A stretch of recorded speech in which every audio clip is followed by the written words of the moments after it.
നമസ്കാരം. Janmabhumi YouTube on ചാനലിന്റെ വർത്തമാനം പരിപാടിയിലെ പുതിയ എപ്പിസോഡിലേക്ക് സ്വാഗതം.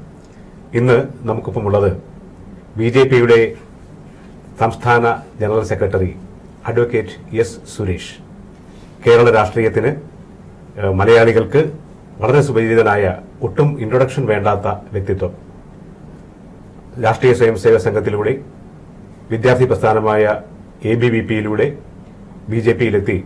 ഇന്ന് BJPയുടെ സംഘടനാപരമായ പ്രവർത്തനങ്ങളിൽ, അതിന്റെ രാഷ്ട്രീയ പ്രവർത്തനങ്ങളിൽ, അതിന്റെ തന്ത്രപ്പുരകളിലെ ഏറ്റവും പ്രധാനപ്പെട്ട വ്യക്തികളിൽ ഒരാളായ ശ്രീ സുരേഷ്. അദ്ദേഹത്തോട് നമുക്ക് തദ്ദേശ സ്വയംഭരണ സ്ഥാപനങ്ങളിലെ തെരഞ്ഞെടുപ്പിന് ശേഷമുണ്ടായിരിക്കുന്ന ചില സ്ഥിതിവിശേഷങ്ങൾ, രാഷ്ട്രീയ സാഹചര്യം, ഭാവി പരിപാടികൾ, ഇതേക്കുറിച്ച് ചില വർത്തമാനം നമുക്ക് നടത്താം. സുരേഷ് ജി, നമസ്കാരം. സന്തോഷം. തദ്ദേശ സ്വയംഭരണ സ്ഥാപനങ്ങളിലെ തെരഞ്ഞെടുപ്പിലെ BJP ഉണ്ടാക്കിയ വലിയ മുന്നേറ്റം, ആ മുന്നേറ്റത്തിൽ ആദ്യം അഭിനന്ദനം അറിയിക്കുന്നു.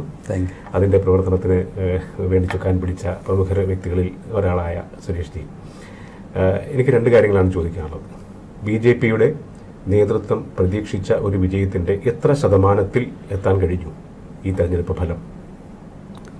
ഇത് ഒരു ക്വാണ്ടിറ്റേറ്റീവ് അനാലിസിസിനേക്കാൾ ഒരു ക്വാളിറ്റേറ്റീവ് അനാലിസിസ് ആണ് കേരള രാഷ്ട്രീയത്തിൽ അഭികാമ്യം. കാരണം ഞങ്ങൾ ഒരു കേരളത്തിലെ 70 വർഷമായിട്ട് പഴകിയ ഒരു രാഷ്ട്രീയത്തിന് ഒരു മാറ്റമാണ് ഈ തെരഞ്ഞെടുപ്പിൽ ഞങ്ങൾ പ്രതീക്ഷിച്ചത്. അത് ഒരു പോസിറ്റീവ് പൊളിറ്റിക്സ്, വിവാദത്തിൽ നിന്ന് വികസനത്തിലേക്കുള്ള ഒരു രാഷ്ട്രീയം.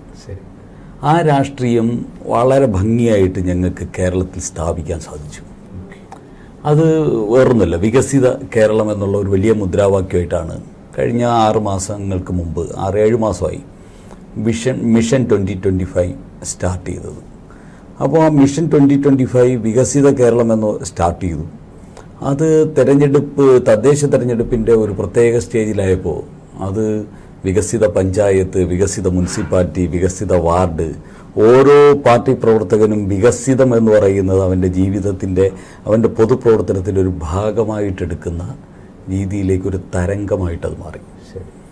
അപ്പോൾ ഞങ്ങളിപ്പോൾ തിരുവനന്തപുരം, വികസിത തിരുവനന്തപുരം എന്ന മുദ്രാവാക്യമാണ് ഇവിടെ ഉയർത്തിയത്. അതേപോലെ ഇപ്പോൾ മഞ്ചേശ്വരത്ത് പോയാൽ വികസിത മഞ്ചേശ്വരമാണ്. അപ്പോൾ ഇത് കേരളത്തിലെ പൊളിറ്റിക്കൽ നെറേറ്റീവിൽ BJP സൃഷ്ടിച്ച വിപ്ലവകരമായിട്ടുള്ള ഒരു മാറ്റമാണ്. അതിൽ BJP സമ്പൂർണ്ണമായി വിജയിച്ചു, 100% വിജയിച്ചു. Point number 1. രണ്ടാമത്, ഇനി സംഖ്യാടിസ്ഥാനത്തിൽ BJP കേരളത്തിലെ ഒരു ഗേറ്റ് വേ, ഭരണത്തിലേക്കുള്ള ഒരു ഗേറ്റ് വേ തുറന്നു കഴിഞ്ഞു. അത് മറ്റൊരിടത്തൊന്നുമല്ല, തലസ്ഥാനത്ത് നിന്ന്. തിരുവനന്തപുരത്ത് ഞങ്ങൾക്ക് കോർപ്പറേഷൻ പിടിക്കാൻ പറ്റിയതോടുകൂടി ഞങ്ങൾ കേരളം പിടിക്കും എന്നുള്ള ഒരു ആത്മവിശ്വാസത്തിന് അസാധാരണമായിട്ടുള്ള കരുത്ത് കിട്ടിയിട്ടുണ്ടായിട്ടുണ്ട്. അത് തിരുവനന്തപുരം കോർപ്പറേഷനിൽ ഞങ്ങൾക്ക് കേവല ഭൂരിപക്ഷം തന്നെയുണ്ട്, സംശയമില്ല. ഞങ്ങൾ ഭരണത്തിൽ വരുന്നത് തടയാൻ K. മുരളീധരനോ പിണറായി വിജയനോ സാധിക്കില്ല. അത് ജനം തീരുമാനിച്ചു. BJP ആണ് തിരുവനന്തപുരം ഭരിക്കേണ്ടത്, തലസ്ഥാനം ഭരിക്കേണ്ടത് BJP ആണെന്ന് തീരുമാനിച്ചു. ഇനി അടുത്ത തലസ്ഥാനത്ത് നിന്ന് കേരളം ഭരിക്കേണ്ടത് BJP ആണെന്ന് തീരുമാനിക്കുന്ന ദിവസങ്ങൾ വിദൂരമല്ല. അപ്പോൾ ആ രീതിയിലേക്ക് എത്തി എന്നുള്ളത് തന്നെയാണ് ഈ കേരള രാഷ്ട്രീയത്തിൽ മറ്റൊരു അച്ചീവ്മെൻറ്റ്. തലസ്ഥാനം BJPയുടെ കയ്യിലായി. അത് രണ്ടാമത്തെ ഇതാണ്. മൂന്നാമത്, കേരളത്തിൽ എല്ലാ സ്ഥലത്തും ഒരേപോലെ സിസ്റ്റമാറ്റിക് ആയിട്ടുള്ളൊരു പ്രവർത്തനം നടന്നു. ആ സിസ്റ്റമാറ്റിക് ആയിട്ടുള്ള പ്രവർത്തനത്തിൽ ഞങ്ങളുടെ പ്രവർത്തകർക്ക് ഹാർഡ് വർക്ക് 70 വർഷമായിട്ട് ചെയ്യുന്ന ത്യാഗികളായിട്ടുള്ള പ്രവർത്തകരാണ് BJPയുടെ മൂലധനം. അപ്പോൾ അവർ എന്ത് ത്യാഗവും ചെയ്യും. ജയിലിൽ പോകാൻ പറഞ്ഞാൽ ജയിലിൽ പോകും. ഇനി ഈവൻ നിങ്ങളുടെ ജീവനാണ് പ്രസ്ഥാനത്തിന് വേണ്ടതെന്ന് പറഞ്ഞാൽ അതും തരും. അങ്ങനെയുള്ള പ്രവർത്തകരാണല്ലോ നമ്മളുടെ പ്രവർത്തകർ. അപ്പോൾ ആ പ്രവർത്തകർ 70 വർഷമായിട്ട് പ്രവർത്തിച്ചിട്ട് അധികാര സ്ഥാനങ്ങളിൽ ഈ പ്രസ്ഥാനത്തിന് എത്താൻ സാധിക്കുന്നില്ല. BJPയേക്കാൾ സംഘടനാ തലത്തിൽ, കേരളത്തിലെ BJPയേക്കാൾ സംഘടനാ തലത്തിൽ വളരെ പുറകിലായിട്ടുള്ള, ഇത്രയും വലിയ ത്യാഗവും സമർപ്പണമൊന്നും നടത്തേണ്ടി വന്നിട്ടില്ലാത്ത സംസ്ഥാനങ്ങളെല്ലാം അധികാരത്തിലെത്തി. ശരിയാണ്. പക്ഷെ നമുക്ക് സംഘടനാ ബലമുണ്ട്, കമ്മിറ്റ്മെൻ്റ് ഉണ്ട്, എത്ര ത്യാഗികളായിട്ടുള്ള പ്രവർത്തകരുണ്ട്, എന്നിട്ടും നമുക്ക് അധികാരത്തിലെത്താൻ കഴിയുന്നില്ല. അപ്പോൾ ഇവിടെ വേണ്ടത് ഒരു ഹാർഡ് വർക്കിനോടൊപ്പം ഒരു സ്മാർട്ട് വർക്കാണ്. ആ സ്മാർട്ട് വർക്കിലേക്ക് കേരളത്തിലെ പാർട്ടി പ്രവർത്തകരെ എത്തിക്കുന്ന കാര്യത്തിൽ ഞങ്ങൾക്കൊരു 50% വിജയിക്കാൻ സാധിച്ചു. അപ്പോൾ ഇത് ഞാൻ അതിനെ 3ആയിട്ടാണ് കാണുന്നത്. ഒന്ന്, അതിൻ്റെ നെറേറ്റീവ് എന്ന നിലയിൽ കേരളത്തിലൊരു പുതിയ നെറേറ്റീവ് സൃഷ്ടിക്കാൻ സാധിച്ചു. കേരള രാഷ്ട്രീയത്തിലേക്ക് BJPയുടെ അധികാര രാഷ്ട്രീയത്തിലേക്കുള്ള ഗേറ്റ് വേ തിരുവനന്തപുരത്ത് ഓപ്പണായി. മൂന്നാമത്, പാർട്ടിയുടെ പാറശാല മുതൽ മഞ്ചേശ്വരം വരെയുള്ള മുഴുവൻ പ്രവർത്തകരും ഒരു ഹാർഡ് വർക്കിനോടൊപ്പം തന്നെ എങ്ങനെയാണ് ഇടതിനെയും വലതിനെയും തോൽപ്പിക്കേണ്ട സ്മാർട്ട് വർക്ക് ചെയ്യേണ്ടത് എന്നതിനെ സംബന്ധിച്ച ധാരണയുണ്ടായിട്ടുണ്ട്. ഇത് മൂന്നുമാണ് ഈ കഴിഞ്ഞ 7 മാസത്തെ ഞങ്ങളുടെ പ്രവർത്തനത്തിൻ്റെ ഒരു അച്ചീവ്മെൻറ്റ്. അത് ദീർഘകാല അടിസ്ഥാനത്തിൽ ഞങ്ങൾക്ക് കേരളം പിടിക്കാനുള്ള ഒരു കരുതലാണത്. അതാണ് എൻ്റെ അടുത്ത ചോദ്യം. ഈ തെരഞ്ഞെടുപ്പ് ഫലം വന്നു, പുതിയ സമിതികളൊക്കെ അധികാരത്തിലേക്ക് വരുന്നു, തൊട്ടടുത്ത് തന്നെ നിയമസഭാ തെരഞ്ഞെടുപ്പ് വരികയാണ്. പാർട്ടി ആ നിയമസഭാ തെരഞ്ഞെടുപ്പിലേക്കുള്ള അതിൻ്റെ തുടർച്ച, ഈ പ്രവർത്തനം അതിൻ്റെ തുടർച്ച തന്നെയായിട്ട് മുന്നോട്ട് കൊണ്ടുപോകാനുള്ള സംവിധാനങ്ങളെക്കുറിച്ച് പദ്ധതി തയ്യാറാക്കിയിട്ടുണ്ടാകുമെന്ന് എനിക്കറിയാം. കാരണം പ്രധാനമന്ത്രി വരുന്നെന്ന് പറഞ്ഞാൽ അതൊരു അടുത്ത ഗിയറിലേക്കുള്ള ഒരു ചേഞ്ചാണ്, ഗിയർ ചേഞ്ചാണ്, സ്വാഭാവികമായിട്ടുണ്ടാകും. പക്ഷേ അതിന് വേണ്ട ഈ തദ്ദേശ സ്വയംഭരണ സ്ഥാപനങ്ങളിലെ തിരഞ്ഞെടുപ്പും നിയമസഭാ തെരഞ്ഞെടുപ്പും രണ്ടും വ്യത്യസ്തമായ കാര്യമാണെന്നുള്ള കാര്യവും അറിയാം. അതിനുള്ള തയ്യാറെടുപ്പ് എത്രമാത്രം തുടങ്ങിയിട്ടുണ്ട്? ഈ നടന്ന തയ്യാറെടുപ്പെല്ലാം അതിനും കൂടെ വേണ്ടിയുള്ള തയ്യാറെടുപ്പാണ്. പക്ഷെ കാരണം ഈ തയ്യാറെടുപ്പിന് ഞങ്ങൾ ഇത്രയും ഫോക്കസ് കൊടുക്കാൻ കാരണം ഇത് പ്രവർത്തകരുടെ തെരഞ്ഞെടുപ്പാണ്. 23,000 പ്രവർത്തകർക്ക് അധികാര സ്ഥാനങ്ങളിൽ എത്തിക്കാൻ വേണ്ടിയുള്ള തെരഞ്ഞെടുപ്പാണ്. അപ്പോൾ പ്രവർത്തകർ ത്യാഗം ചെയ്യാനും കഷ്ടത അനുഭവിക്കാനും മാത്രമല്ല, അവർ അധികാര സ്ഥാനത്തേക്ക് എത്താൻ വേണ്ടിയുള്ളൊരു തെരഞ്ഞെടുപ്പിന് പാർട്ടിയുടെ സംസ്ഥാന ഘടകം അസാധാരണമായിട്ടുള്ള പ്രാധാന്യം കൊടുക്കേണ്ടതുണ്ട് എന്ന തിരിച്ചറിവാണ് ഈ കഴിഞ്ഞ 7 മാസമായിട്ട് മിഷൻ 2025 പേരിൽ ഞങ്ങൾ നടത്തിയ പ്രവർത്തനം. അപ്പോൾ അതോടുകൂടി ഞങ്ങൾക്ക് കേരളത്തിൽ 21,065 സീറ്റുകളിൽ 90% കേരളത്തിൻ്റെ 90% പ്രദേശങ്ങളിൽ താമര വിതറാൻ സാധിച്ചു. അതാണ് അതിൻ്റെ ഒരു മഹത്വം. അപ്പോൾ ഞങ്ങൾക്ക് ഇന്ന് കേരളത്തിൽ 20,000 പ്രവർത്തകരുണ്ട്, ലോക്കൽ ലീഡേഴ്സ് ഉണ്ട്. ഈ local leaders identified local leaders. അവർ ചിലപ്പോൾ 100 വോട്ടായിരിക്കും പിടിച്ചിട്ടുണ്ടാവുക, ചിലർ 1000 വോട്ട് പിടിച്ചിട്ടുണ്ടാവുക, ചിലർ 8,000 വോട്ട് പിടിച്ചിട്ടുണ്ടാവാം, ചിലർ 15,000 വോട്ട് പിടിച്ചിട്ടുണ്ടാവാം. പക്ഷേ അവർ BJPയുടെ നരേന്ദ്രമോദിയുടെ പാർട്ടിയുടെ ലോക്കലി ഐഡൻറ്റിഫൈഡ് ആയിട്ടുള്ള 20,000 ലീഡേഴ്സ് ഇവോൾവ് ചെയ്യപ്പെട്ട ഒരു തെരഞ്ഞെടുപ്പാണ് ഈ തെരഞ്ഞെടുപ്പ്. ഇതും ഞങ്ങൾ ഭാവിയിലേക്ക് വേണ്ടിയുള്ള ഒരു കരുതലാണ്. അപ്പോൾ ഈ പ്രവർത്തനം അസംബ്ലിക്ക് ഗുണം ചെയ്യും, തീർച്ചയായിട്ടും അസംബ്ലിക്ക് സ്വാഭാവികമായിട്ട് ഗുണം ചെയ്യും.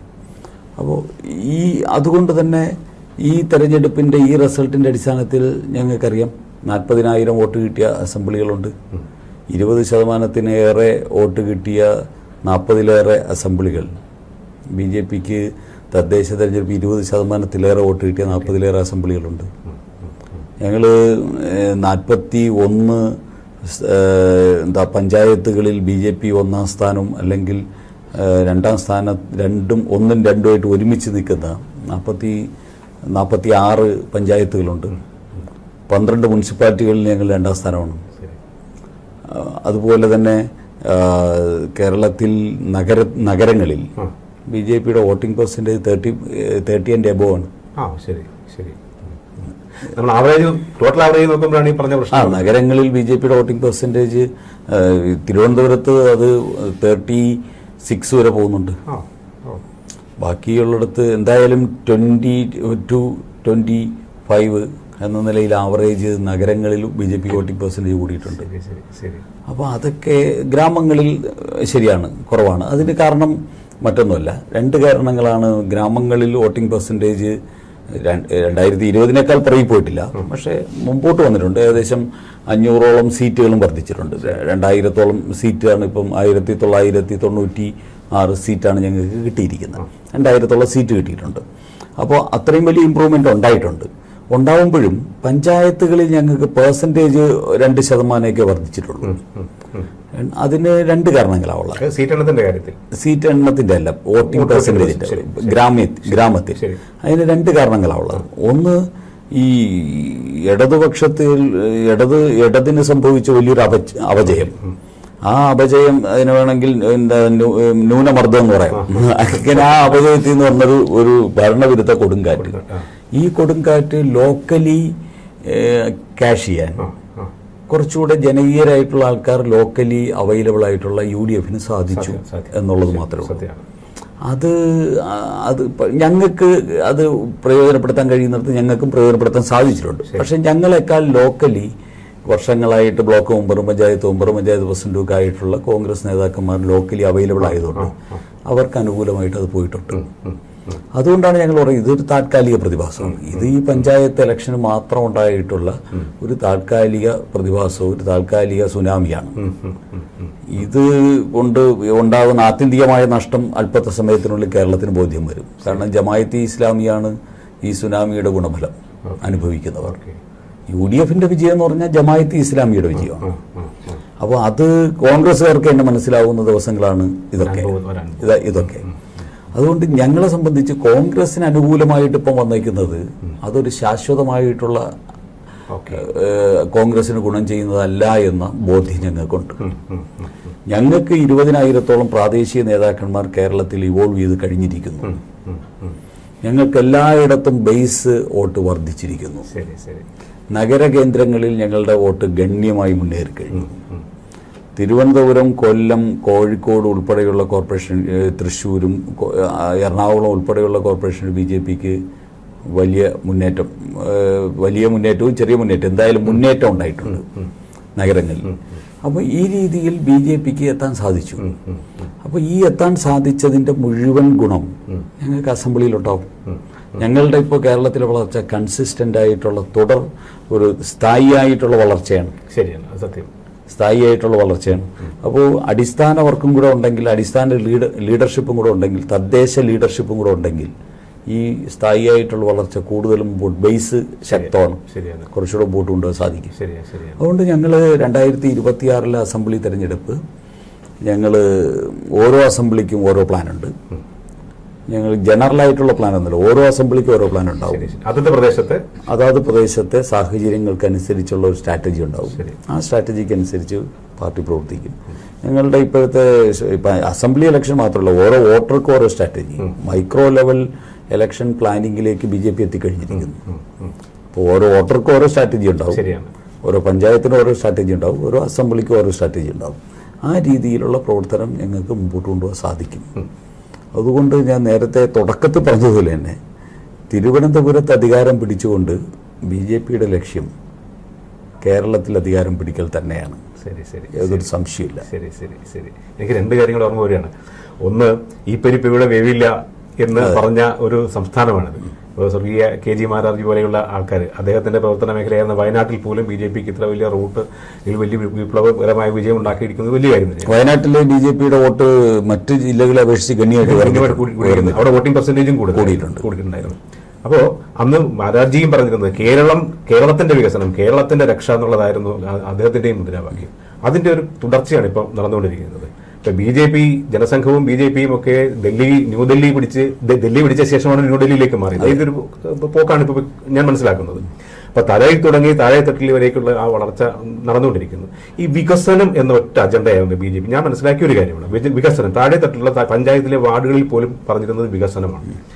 ബാക്കി എല്ലാ തരത്തിലുള്ള ചെറിയ ചെറിയ പെറ്റി ഇഷ്യൂസ് കൊണ്ട് മറ്റു പല ആൾക്കാരും ചില കാര്യങ്ങൾ പറഞ്ഞുകൊണ്ടിരിക്കുമ്പോൾ അതൊന്നും കേൾക്കാതെ അത് ഞങ്ങളുടെ ശ്രദ്ധ തിരിക്കാനുള്ള ഭാഗമാണെന്ന് ഞങ്ങൾക്ക് ബോധ്യമുണ്ട്, ഞങ്ങളത് അറ്റൻഡ് ചെയ്യുന്നില്ല എന്ന് മനസ്സിലാക്കിയതിന് ഒറ്റ ജീനി കെട്ടി കുതിരയെ പോലെ അങ്ങനെ മുന്നോട്ട് പോകില്ല.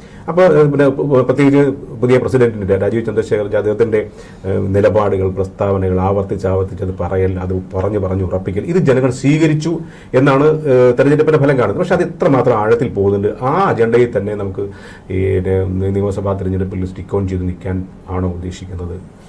തീർച്ചയായിട്ടും. ഇപ്പോൾ കഴിഞ്ഞ ദിവസം രാജീവ് ചന്ദ്രശേഖർജിയെ പാർട്ടിയുടെ സ്റ്റേറ്റ് പ്രസിഡന്റിനെ മോദിജി വിളിച്ചിരുന്നു.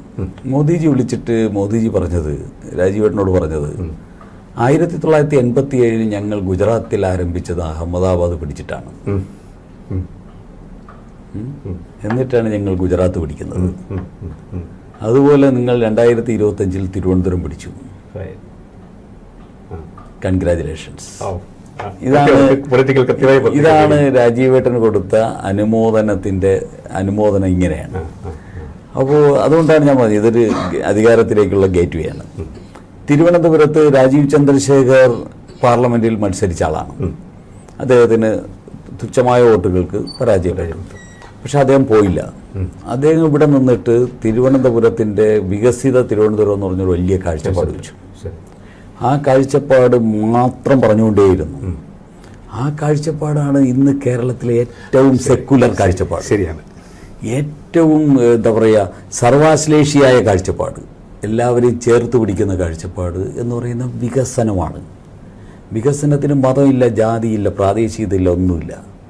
അപ്പോൾ കേരളത്തിലെ ഏതൊരു കുട്ടിക്കും, ഏത് ഒരു വാർദ്ധക്യം ബാധിച്ച മനുഷ്യനും, ഏത് മതത്തിൽപ്പെട്ടവനും ഏത് ജാതിയിൽപ്പെട്ടവനും ആഗ്രഹിക്കുന്നതും സ്വപ്നം കാണുന്നതും അവൻ്റെ നാടിൻ്റെ വികസനമാണ്. അവൻ്റെ ഭാവി ശോഭനമായൊരു ഭാവിയാണ്. അത് വാഗ്ദാനം ചെയ്യുന്ന ഒരൊറ്റ രാഷ്ട്രീയ പാർട്ടി ഇന്ന് കേരളത്തിലുള്ളൂ, അത് BJP ആണ്. Point number 1. ഇനി വേറെ ആരെങ്കിലും വാഗ്ദാനം ചെയ്തിട്ട് കാര്യമില്ല. കാരണം കോൺഗ്രസ് ഒരു വികസിത കേരളം എന്ന് പറഞ്ഞ് വാഗ്ദാനം ചെയ്തിട്ട് കാര്യമില്ല. കാരണം 65 വർഷം ഇന്ത്യ ഭരിച്ച സമയത്ത് വികസിത കേരളം ഉണ്ടാക്കാൻ സാധിച്ചില്ല. കോൺഗ്രസും കമ്മ്യൂണിസ്റ്റും കൂടെ ഇന്ത്യ ഭരിച്ച സമയത്ത് 8 കേന്ദ്രമന്ത്രിമാരുണ്ടായിരുന്ന സമയത്തും വികസിത കേരളം എന്ന് പറഞ്ഞൊരു മുദ്രാവാക്യം പോലും പറയാൻ സാധിച്ചിരുന്നില്ല. അതുകൊണ്ട് കോൺഗ്രസിന്റെ വസന്തം കഴിഞ്ഞല്ലോ. കേരളത്തിലോ കേന്ദ്രത്തിലോ അധികാര സ്ഥാനത്തില്ലാത്ത കോൺഗ്രസിന് ഒരു വികസിത കേരളം പറഞ്ഞാലും ഫലിപ്പിക്കാൻ പറ്റില്ല. സത്യമാണ്. ഇന്നേ വരെ 100 വർഷം പിന്നിട്ട കമ്മ്യൂണിസ്റ്റ് പാർട്ടി ഇന്നേ വരെ ഏതെങ്കിലും ഒരു വാർഡെങ്കിലും വികസിപ്പിച്ചെന്ന് ലോക ചരിത്രത്തിൽ ഒട്ടും കരുതില്ല. അപ്പൊ അങ്ങനെയുള്ള കമ്മ്യൂണിസ്റ്റ് പാർട്ടി ഇനി ഒരു വികസിത കേരളം സൃഷ്ടിക്കാൻ അവർക്ക് സാധിക്കില്ല. നരേന്ദ്രമോദിയുടെ പിന്തുണയോടുകൂടി വികസിത കേരളം സൃഷ്ടിക്കാൻ ഏറ്റവും യോഗ്യനായിട്ടുള്ള രാജീവ് ചന്ദ്രശേഖർ കേരളത്തിലുണ്ട്. രാജീവ് ചന്ദ്രശേഖർ ഒന്ന് പറഞ്ഞാൽ അത് നടക്കും. അതിന് അമിത്ഷായുടെയും നരേന്ദ്രമോദിയുടെയും കേന്ദ്ര സർക്കാരിൻ്റെയും BJP നേതൃത്വത്തിൻ്റെയും തീരുമാനമാണ്. അപ്പോൾ അങ്ങനെയുള്ളൊരു ബോധ്യവും വിശ്വാസവും കേരള സമൂഹത്തിന് എത്തിക്കഴിഞ്ഞു. ഞാൻ രാജീവ് ചന്ദ്രശേഖർ ഇത് പറഞ്ഞ സമയത്ത് പിണറായി വിജയൻ അദ്ദേഹത്തെ ആക്രമിച്ചു, അദ്ദേഹത്തിനെതിരെ വിമർശനം ഉന്നയിച്ചു. അപ്പോൾ ആ സമയത്ത് ഏതൊരു പത്രസമ്മേളനത്തിൽ ഒരു പത്രപ്രവർത്തകൻ ചോദിച്ചു, പിണറായി വിജയൻ രാജീവ് ചന്ദ്രശേഖരെ വ്യക്തിപരമായിട്ട് ആക്രമിച്ചേക്കാണല്ലോ. ഞാൻ പറഞ്ഞു ശരിയാണ്, അദ്ദേഹം ആക്രമിക്കും. കാരണം അദ്ദേഹത്തിന് ഊരിപ്പിടിച്ച വാളുമായിട്ട് വരുന്നവരെ കേരളയെ കണ്ടിട്ടുള്ളൂ.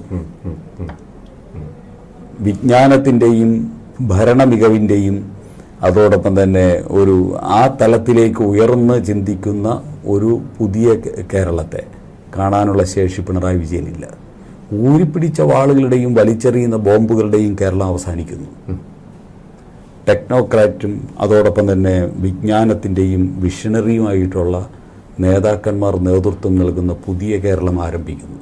ആ കേരളത്തിനാണ് രാജീവ് ചന്ദ്രശേഖറും BJP നേതൃത്വം കൊടുക്കുന്നത്.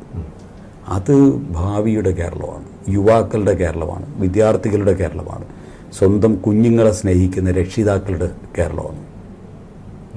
ആ കേരളത്തിൻ്റെ വക്താക്കളാണ് BJP. ആ കേരളം പ്രയോഗതലത്തിൽ കൊണ്ടുവരാൻ സാധിക്കുന്ന പാർട്ടി ഒന്നേ ഉള്ളൂ, അത് BJP ആണ്. ഇത് കേരളത്തെ പോലെയുള്ള ഒരു പ്രബുദ്ധ ജനതയ്ക്ക് മനസ്സിലാകാൻ ഇനിയും കൂടുതൽ കാലം ആവശ്യമില്ല. അവർക്ക് മനസ്സിലായി കഴിഞ്ഞിരിക്കുന്നു. അതിന് തെളിവാണ് ഇപ്പൊ പറഞ്ഞ LDF UDF എന്നുള്ള ആ ഇതിൽ നിന്ന് മാറിയിട്ട് NDA എന്ന് പറയുന്ന ഒരു പുതിയ എൻറ്റിറ്റി, അതിൽ BJP എന്ന് പറയുന്ന ഒരു പാർട്ടിയുടെ വിശ്വാസ്യത, സുതാര്യത, ഇതെല്ലാം ജനങ്ങൾക്ക് ബോധ്യപ്പെടുന്നു. ഈ ഒരു വലിയ ധർമ്മത്തിലേക്ക് പോകുമ്പോൾ വലിയ പ്രശ്നം കേരളത്തിൽ ഇക്കാലം നടന്നുകൊണ്ടിരിക്കുന്ന, ഇപ്പൊ നേരത്തെ നമ്മൾ പറഞ്ഞ മാരാർജിയുടെ കാലം മുതലോ കഴിഞ്ഞ പ്രസിഡന്റ് സുരേന്ദ്രൻ വരെയുള്ള ആൾക്കാരോ നേരിട്ട പ്രശ്നം ഈ കോൺഗ്രസിന്റെയും കമ്മ്യൂണിസ്റ്റ് പാർട്ടിയുടെയും ധാരണയാണ്. അങ്ങനെ ഉണ്ടായിരുന്ന അത് ബ്രേക്ക് ചെയ്യാനായിട്ട് BJPക്ക് സാധിച്ചു എന്നാണ് വാർഡ് തലം മുതലുള്ള ചില നിരീക്ഷണങ്ങൾ മനസ്സിലാക്കുന്നത്. അത് എങ്ങനെ വരും കാലങ്ങളിൽ നിയമസഭാ തെരഞ്ഞെടുപ്പിലൊക്കെ എങ്ങനെ അതിനെ ഓവർകം ചെയ്യാനായിട്ട് BJPക്കാവും?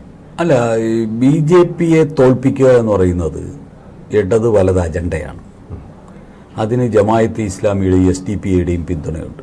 അപ്പോൾ CPMഉം SDPയും കോൺഗ്രസും ജമായത്ത് ഇസ്ലാമിയും ചേർന്നുള്ള ഒരു സംയുക്ത അജണ്ട BJP മുന്നോട്ട് വരാൻ പാടില്ല എന്ന നിലയിൽ വളരെ ഭംഗിയായിട്ട് പ്രവർത്തിച്ചുകൊണ്ടിരിക്കുന്ന ഒരു സംസ്ഥാനമാണ് കേരളം. അതിൻ്റെയൊക്കെ ടൂളായിട്ടാണ് കെ മുരളീധരനെ പോലെയുള്ളവർ നിൽക്കുന്നത്. കെ മുരളീധരൻ BJPയെ തോൽപ്പിക്കാനായിട്ട് തൃശ്ശൂർ പോയിട്ട് 3-ാം സ്ഥാനം കരസ്ഥമാക്കി മടങ്ങി.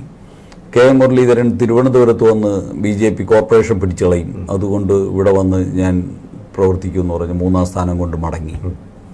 കെ മുരളീധരൻ കുമ്മനത്തെ തോൽപ്പിക്കാനായിട്ട് നേമത്ത് വന്ന് 3-ാം സ്ഥാനം കൊണ്ട് മടങ്ങി. പക്ഷേ ദൗർഭാഗ്യവശാൽ അവിടെ നമ്മളും കൂടെ തോറ്റുപോയി. പക്ഷെ അതിൽ നിന്ന് നമ്മളൊരു പാഠം പഠിച്ചു. ഇവിടുത്തെ ജമായത്ത് ഇസ്ലാമിയും PDP SDPയും CPMും കോൺഗ്രസും കൂടെ ശ്രമിച്ചാലും ദേശീയതയുടെ വികസനത്തിൻ്റെ ശബ്ദം ഉയർന്നു തന്നെ നിൽക്കും എന്ന് ബോധ്യപ്പെടുത്താനും അതിനുവേണ്ടിയുള്ള പ്രവർത്തനങ്ങൾ നടത്താനുമുള്ളൊരു പാഠം പഠിക്കാൻ കുമ്മനത്തിൻ്റെ പരാജയം ഞങ്ങൾക്ക് വലിയൊരു പാഠമാണ്. ആ പാഠം ഉൾക്കൊണ്ടുകൊണ്ടാണ് തൃശ്ശൂരും തിരുവനന്തപുരത്തും ഇപ്പം ഞങ്ങൾക്ക് മുന്നേറാൻ സാധിച്ചത്. ഒന്നും പക്ഷേ ഇപ്പോഴും ഇപ്പോൾ കൊടുങ്ങല്ലൂർ BJP 100% വിജയിക്കേണ്ട സ്ഥലമായിരുന്നു. ആ വിജയിക്കേണ്ട സ്ഥലത്ത് കൊടുങ്ങല്ലൂർ ഇലക്ഷൻ്റെ തലേ ദിവസം കൊടുങ്ങല്ലൂരിലെ ഒരു 10-15 വാർഡുകളിൽ അവിടുത്തെ ജില്ലാ പ്രസിഡന്റിനോടൊപ്പം യാത്ര ചെയ്തു. ആ സമയത്ത് കാണുന്നത് CPM പച്ച വർഗീയ പോസ്റ്ററുകളുമായിട്ട് CPM രംഗത്തിറങ്ങിയിരിക്കുകയാണ്. ഹിന്ദു തീവ്രവാദികൾക്ക് ഈ മണ്ണിൽ സ്ഥാനമില്ല. ആ പോസ്റ്റർ ഇറക്കിയിരിക്കുന്നത് ചില ഇസ്ലാമിക പേരുകളിലുള്ള CPMൻ്റേതല്ലാത്ത സംഘടനകളുടെ പേരിലാണ് പോസ്റ്റർ.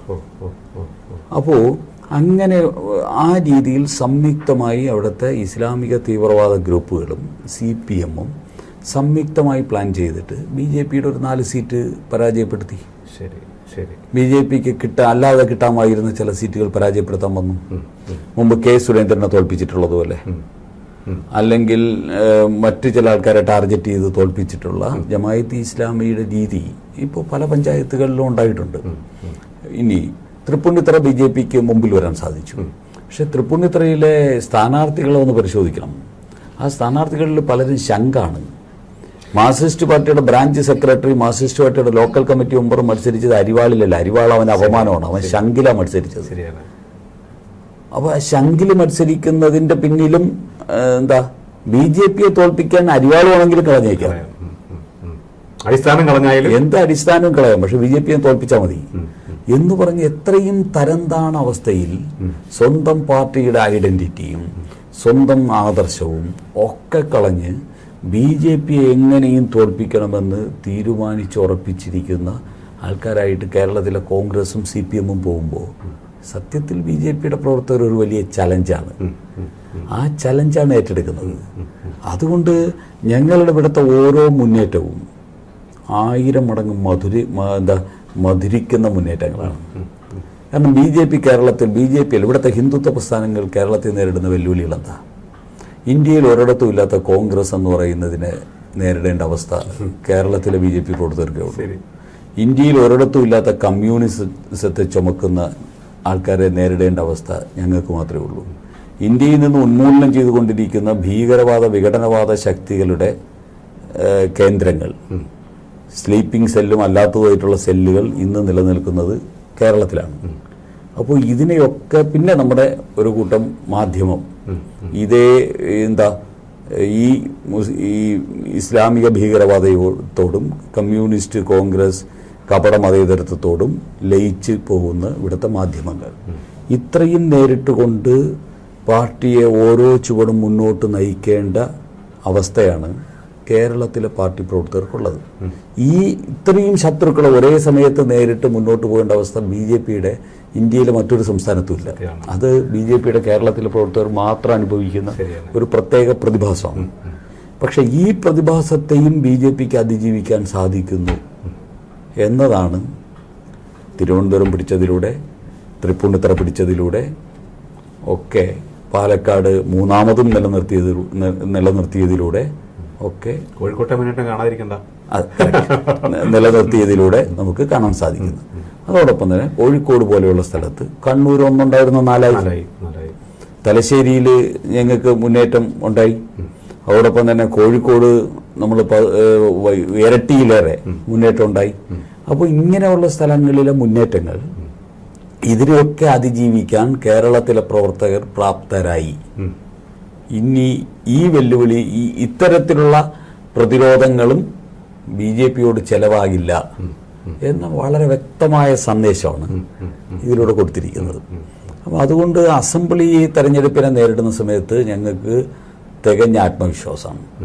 ഏത് കമ്മ്യൂണിസ്റ്റ്, കോൺഗ്രസ് ഇത്തരത്തിലുള്ള ശക്തികൾ, രാജ്യദ്രോഹ ശക്തികളെല്ലാം കൂടെ ചേർന്ന് എന്തൊക്കെ പ്രതിരോധം സൃഷ്ടിച്ചാലും അതിനെ അതിജീവിക്കാൻ പറ്റുന്ന കരുത്ത് BJPയുടെ പ്രവർത്തകർക്കുണ്ട്, BJP സംവിധാനത്തിലുണ്ട്. അതോടൊപ്പം തന്നെ കേരളത്തിലെ വികസനം ആഗ്രഹിക്കുന്ന, കേരളത്തെ സ്നേഹിക്കുന്ന, രാജ്യത്തെ സ്നേഹിക്കുന്ന മുഴുവൻ ജനതയ്ക്കും കൈനീട്ടി സ്വീകരിക്കാൻ പറ്റുന്ന ഒരു പ്രവർത്തന രീതി BJPക്കുണ്ട്. അതൊരു മുദ്രാവാക്യം BJPക്കുണ്ട്, വികസിത കേരളം. അതുമായിട്ട് ഞങ്ങൾക്ക് വളരെ ആത്മവിശ്വാസത്തോട്ട് മുന്നോട്ട് പോകാൻ സാധിക്കും. അതിന് ക്രിസ്ത്യൻ സമൂഹത്തിൻ്റെ പിന്തുണ പഴയതിനേക്കാൾ 1000 മടങ്ങ് ശക്തിയോടുകൂടി BJPക്ക് കിട്ടുന്നു. ഹിന്ദു സാമുദായിക സംഘടന ഔട്ട്റീച്ച് ക്രിസ്ത്യൻ സമുദായത്തിലേക്ക് മാത്രമല്ല, ഹിന്ദു സമൂഹത്തിനിടയിൽ ഔട്ട്റീച്ച് പ്രവർത്തനം ഞങ്ങൾ നടത്തിയിട്ടുണ്ട്. അതിന് കൂടുതൽ പ്രചരണം കൊടുത്തില്ല എന്ന് മാത്രമേ ഉള്ളൂ, നടത്തിയിട്ടുണ്ട്. പട്ടികജാതി സമൂഹത്തിനുള്ളിലേക്ക് ഔട്ട്റീച്ച് പ്രവർത്തനം നടത്തിയിട്ടുണ്ട്. യുവാക്കൾ 18-നും 23-നും ഇടയിൽ പ്രായമുള്ള യുവാക്കളെ പാർട്ടിയുമായിട്ട് അടുപ്പിക്കുന്നതിന് വേണ്ടിയുള്ള പരിശ്രമം സക്സസ് ആയിട്ടുണ്ട്. മഹിളാ മേഖലയിൽ കുടുംബശ്രീ, തൊഴിലുറപ്പ് മേഖലയിൽ പ്രവർത്തിക്കുന്ന സാധാരണ സ്ത്രീകളെ BJPയുമായിട്ട് ഒരുമിച്ച് ചേർക്കുന്നതിന് വേണ്ടിയുള്ള അതിതീവ്രമായിട്ടുള്ള മഹിളാ ഔട്ട്റീച്ച് പ്രവർത്തനം നടത്തിയിട്ടുണ്ട്. അതുകൊണ്ട് BJP പരമ്പരാഗത രീതിയിലുള്ള പ്രവർത്തനത്തിനപ്പുറത്ത് മറ്റു മേഖലകളിലേക്ക് പാർട്ടിയുടെ സ്വാധീനം എത്തിക്കുന്നതിനും അവിടെയൊക്കെ റിസൾട്ട് ഉണ്ടാക്കുന്നതിനും വേണ്ടിയുള്ള പരിശ്രമവും ഞങ്ങൾ നടത്തിയിട്ടുണ്ട്. അതൊക്കെ ഭാഗികമായിട്ട് ഈ സമയത്ത് വിജയിച്ചു. അത് പൂർണ്ണമായിട്ട് വിജയിക്കാൻ ഇനി അടുത്ത ഇലക്ഷൻ ഞങ്ങൾക്ക് ആവശ്യമാണ്. ഞങ്ങൾ വിജയിപ്പിക്കും.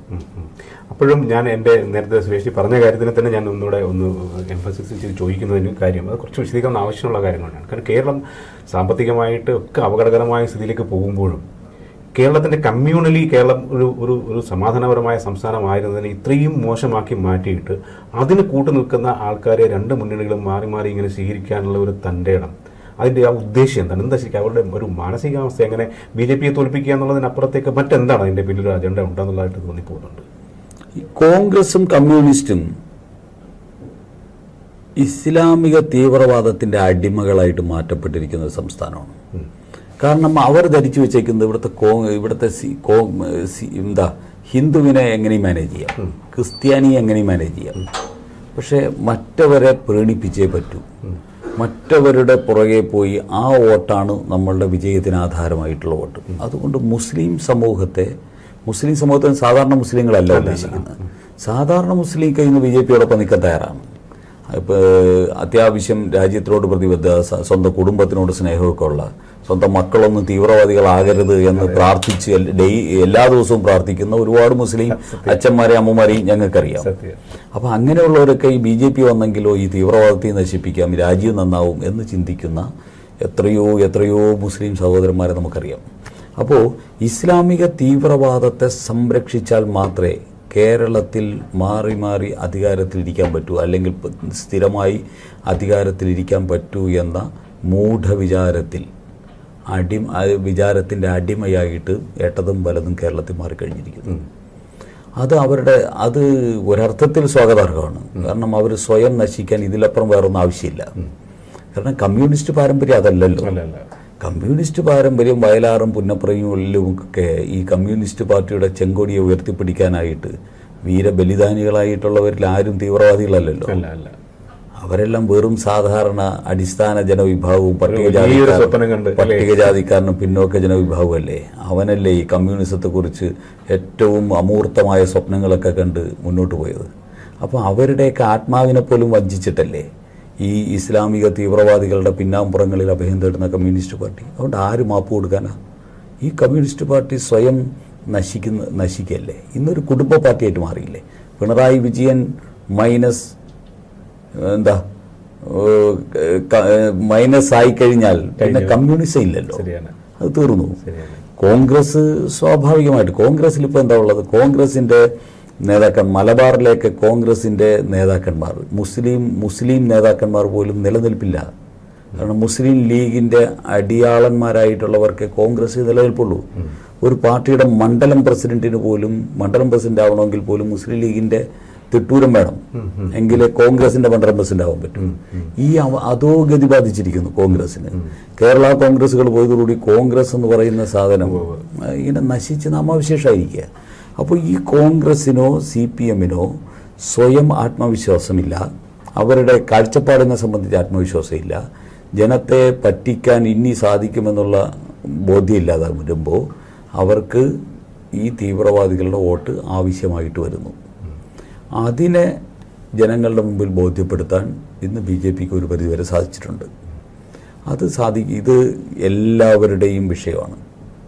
ഈ തീവ്രവാദികൾ ഇപ്പോൾ 13,000 കിലോമീറ്റർ അപ്പുറത്ത് കിടക്കുന്ന ഹമാസിന് വേണ്ടി ഇൻകുലാബ് വിളിക്കാൻ ഒരു നാണവും മാനവുമില്ലാത്ത മതേതര കേരളീയൻ, അതല്ലേ ഈ കമ്മ്യൂണിസ്റ്റ് പാർട്ടിയും കോൺഗ്രസും മുന്നോട്ട് വയ്ക്കുന്നത്.